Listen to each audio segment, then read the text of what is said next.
हमारे पापों का नाश। जैसे हम प्रतिदिन गीता जी अध्याय नंबर 18 के श्लोक 25 से लेकर और 31 तक ये वर्णन किया है कि अर्जुन, जैसे सभी कर्म भले ही उनमें पाप भी हो रहे हैं वो त्यागे नहीं जा सकते।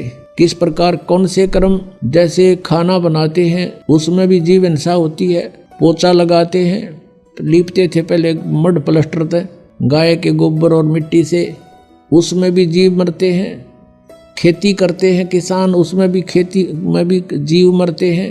तो ये कर्म, जैसे व्यापारी व्यापार करता है उसमें भी जीव मरते हैं, कणक तोलते हैं और सौदा करने के लिए इधर उधर जाते हैं गाड़ियों में या वैसे पैदल।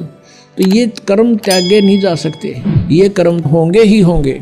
अब कहने का भाव है, अब ये कर्म तो त्यागे नहीं जाएंगे और ये होंगे ही होंगे और इनका भी पाप भी लगेगा।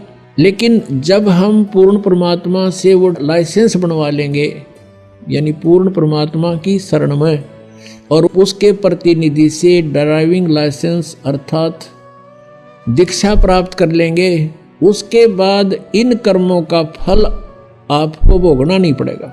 उसमें परमात्मा ने बताया है कि इच्छा कर मारे नहीं और बिन इच्छा मर जा, कह कबीर दास का फिर पाप नहीं लगा। हम अपने उद्देश्य को लेकर के सफर कर रहे हैं। जैसे किसान खेत में जाता है, फिर हल जोतता है, यदि उसके पास ये नाम नहीं है, ये सच्चा नाम नहीं है, तो उसकी कहते हैं एक हलाई में, एक हलाई ज़्यादा से ज़्यादा 30 फुट चौड़ी और 200 फुट लंबी ला लो, 40 फुट चौड़ा और 200 फुट लंबा, ये एक क्षेत्र, इतने टुकड़े में एक हलाई में हाड़ी को, किसान को इतने पाप हो जाते हैं जैसे 1000 कसाईयों को लगते हैं।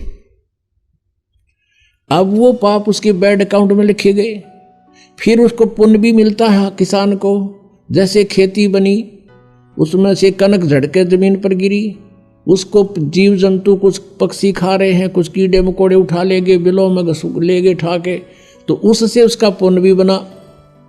वो तो पुण्य और पाप दोनों भोगे ही समाप्त होंगे और फिर परमात्मा के नाम से हमें वो जो पाप हाली को नहीं लगेंगे, क्योंकि उसकी इच्छा वहाँ जीव मारना नहीं है। परमात्मा ने विधान बताया है कि ये अन्न खाओ तुम और ऐसे खेती करो